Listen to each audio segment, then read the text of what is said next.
Hey, what's up, everybody? Today we're going to be talking about graphic content on social media, and I do recognize the irony in talking about graphic content on social media, but I digress. Down below, I will have my resources, my paper, and my notes linked all about this topic. But let's get into the video. So, first off, I want to start by acknowledging some of the pros of graphic content on social media. One, of course, would be that it can generate a lot of awareness and it can provide a lot of information to people who may not know about things or have heard about things prior. For example, George Floyd and his death, his murder, called a lot of attention to the Black Lives Matter movement and police brutality as well. However, that does also often induce racial trauma. For a lot of Black people, it can be really hard for them to see those videos, and it can result in lifelong anxiety around police and fear of police and similar things that just put pressure on them. And just because there's so many young people on social media, especially now, a lot of young Black women are seeing these videos and being really traumatized by them. And women in the first place were already more likely to be sexually assaulted as well, so that's also a higher risk for them to be potentially being sexually assaulted or killed. And so just to put that all out there, and such young impressionable minds can be really, really harmful for them. And like I said, there are a lot of young people on social media. There are people as young as 8 on social media who spend up to 5.5 hours on social media just scrolling. Social media applications have in the past been towards kids. For example, TikTok has pushed content containing disordered eating, misogyny, self-harm, and generally violence. YouTube tends to push more gun violence, guns, and the damage that guns can do to the human body, those sorts of videos.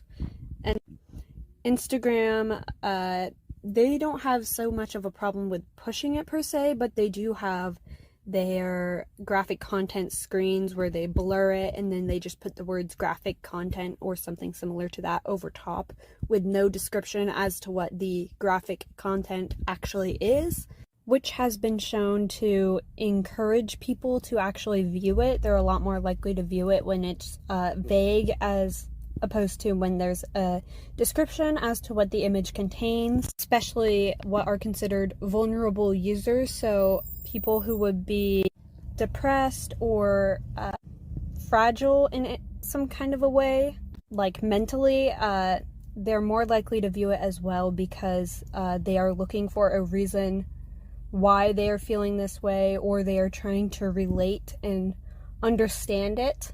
So they tend to be a lot more likely to click that, despite the graphic content screens kind of being intended to prevent them from viewing that kind of content.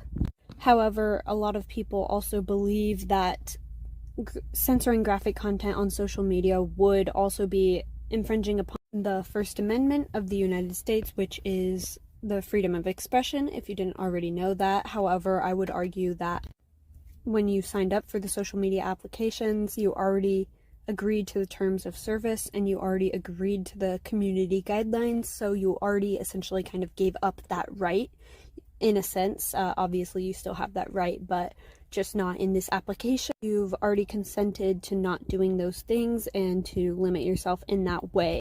Another argument would be that graphic content needs to be seen, which I totally agree with. Graphic content does need to be seen. I do think there's a lot of value to graphic content, especially when in reference to wars, or again Black Lives Matter, movements like that stuff does need to be seen. I just don't think it needs to be seen on social media, especially since we visit social media almost every single day. Most of us visit social media at least once a day, which kind of ends up just putting that in your face all of the time, desensitizing you, which lowers empathy. And it's just a lot to consume that stuff every single day. it's really hard on your mental health, anxiety, depression, and like wondering why the world is this way, like why are these horrible things happening. All of that can be very distressing mentally. But to conclude, I personally believe that social media applications should not have graphic content. I believe it should stay on the news, which will prevent children from seeing it. I mean, not completely, of course, but I do think that there are a lot less children who watch the news than spend time on social media. And I think that news isn't as in your face. You can kind of choose to watch the news. For problems like police brutality, since that does tend to be undercovered, I think we should use things more like Twitter that tend to already have like more mature content, and like the guidelines kind of already allow for that sort of a thing.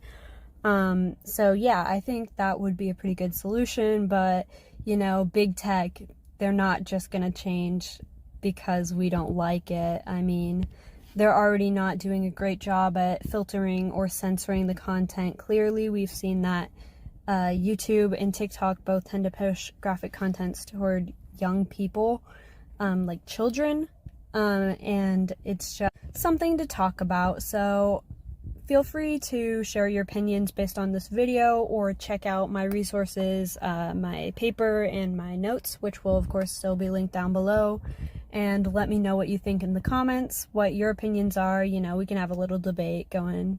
But yeah, thanks for listening, and hope I'll see you around.